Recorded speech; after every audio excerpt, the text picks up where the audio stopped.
നമ്മുടെ പെക്സോഡ ക്രോക്കഡൈൽ ഇത് കിഡിലിനൊരു നാടൻ വരാല്ലേ. ഫ്രോഗ് ഉണ്ടോ?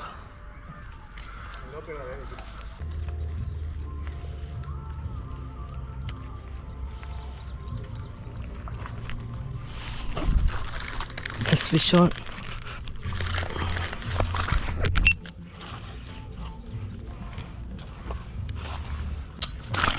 ഇത് നമ്മുടെ പെക്സോഡ ക്രോക്കഡൈലിലത്തെ രണ്ടാമത്തെ വരാല്ലേ.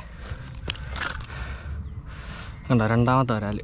ഫ്രോഗ് കണ്ടോ, നല്ല ഉക്കപ്പുണ്ട്, നല്ല രീതിയിൽ ഇത് വിഴുങ്ങുന്നുണ്ട് ഫ്രോഗ്. മീൻ മിസ്സാകാനുള്ള ചാൻസ് അപ്പോൾ കുറയും. കണ്ട് ഇതിൻ്റെ തന്നെ, ഈ ഫ്രോഗിൻ്റെ തന്നെ ഒത്തിരി ഡ്യൂപ്ലിക്കേറ്റ് ഇറങ്ങുന്നുണ്ട്. അപ്പം പെക്സോഡ ക്രോക്കഡൈൽ മേടിക്കുന്നവരൊക്കെ ശ്രദ്ധിക്കുക. കണ്ടോ, ഇതാണ് നമ്മുടെ ഫ്രോഗ്. ഒത്തിരി ഡ്യൂപ്ലിക്കേറ്റ് ഇറങ്ങുന്നതായിട്ട് നമ്മൾ ശ്രദ്ധയിൽപ്പെട്ടിട്ടുണ്ട്. വാങ്ങിക്കാൻ പോകുന്നവരൊക്കെ നമ്മൾ ശ്രദ്ധിച്ച് മേടിക്കാൻ ശ്രമിക്കണം.